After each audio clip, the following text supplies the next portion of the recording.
Todo mundo odeia o Chris é uma série de comédia, mas tem dentro dela um dos retratos mais honestos de dinâmica de relacionamento que a televisão americana já produziu, e quase ninguém para analisar isso porque está ocupado rindo.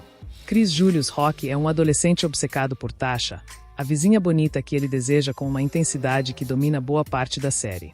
E a trajetória desse desejo, desde o primeiro olhar até os episódios em que ele finalmente consegue a atenção dela, é um mapa perfeito do que Arthur Schopenhauer descreveu séculos antes de qualquer série de televisão existir.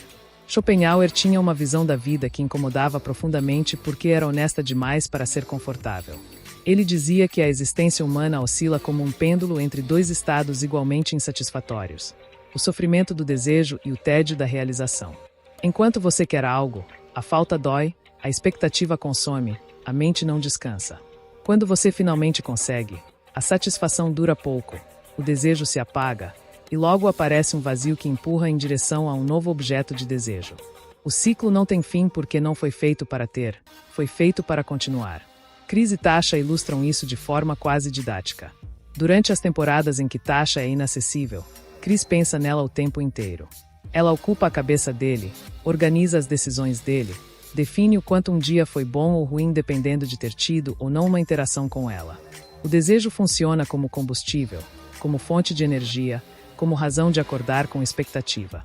Ele sofre, mas o sofrimento tem direção, tem propósito, tem aquela qualidade específica de dor que ainda carrega a esperança. Se você acompanha esse canal e esse tipo de análise faz sentido para você, se inscreve agora. Isso ajuda muito o crescimento aqui. O problema, que Schopenhauer já sabia e que Chris descobre da forma mais humana possível, é o que acontece quando o desejo é correspondido. A tensão diminui. A intensidade some. A pessoa que ocupava cada pensamento disponível começa a se tornar parte do cotidiano, e o cotidiano, por definição, não tem a mesma carga elétrica que a expectativa.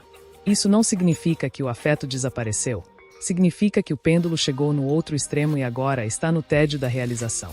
A ânsia foi saciada e no lugar dela aparece algo mais silencioso, mais estável, e para muitas pessoas mais difícil de habitar do que a própria dor do desejo. Tasha, por sua vez, representa a outra face do mesmo pêndulo de um jeito igualmente preciso.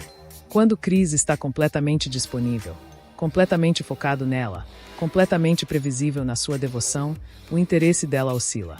Não porque ela seja maliciosa, mas porque o desejo humano tem uma relação muito específica com a disponibilidade. O que está sempre acessível perde o valor percebido de forma automática e quase involuntária. Ela não calcula isso, ela simplesmente sente. E o que ela sente é que algo que não oferece resistência, que não tem outra direção além de estar disponível para ela, não aciona o mesmo mecanismo de desejo que aciona o que parece fora de alcance. Deixa o like se você já percebeu esse padrão na própria vida, seja no papel do Chris ou no papel da Tasha. Schopenhauer não propunha uma solução para esse ciclo porque acreditava que ele era estrutural, não era um bug da personalidade de certas pessoas, era o funcionamento padrão da vontade humana. Mas existe uma leitura prática do conceito que vai além do pessimismo filosófico e que serve como ferramenta real para quem quer entender melhor o próprio comportamento. Se você sabe que o pêndulo existe, você para de confundir o sofrimento do desejo com amor e o tédio da realização com falta de amor. Você entende que a intensidade do que sente por algo que não tem ainda não é necessariamente proporcional ao valor real daquilo, e que a diminuição dessa intensidade depois de conseguir não é sinal de que era a coisa errada, é sinal de que você é humano.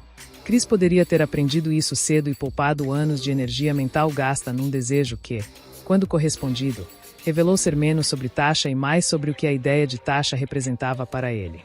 Mas a série não existe para que Chris aprenda rápido. Existe para que nós reconheçamos o padrão enquanto rimos dele.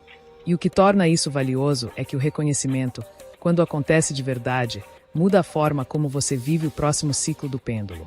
Pois o pêndulo vai continuar. Schopenhauer estava certo nisso. A questão não é parar o balanço, é aprender a observá-lo com mais clareza do que Chris tinha quando estava olhando pela janela para a casa da Tasha. Comenta aqui se você já perseguiu algo por muito tempo, conseguiu, e descobriu que o desejo era mais intenso do que a realização.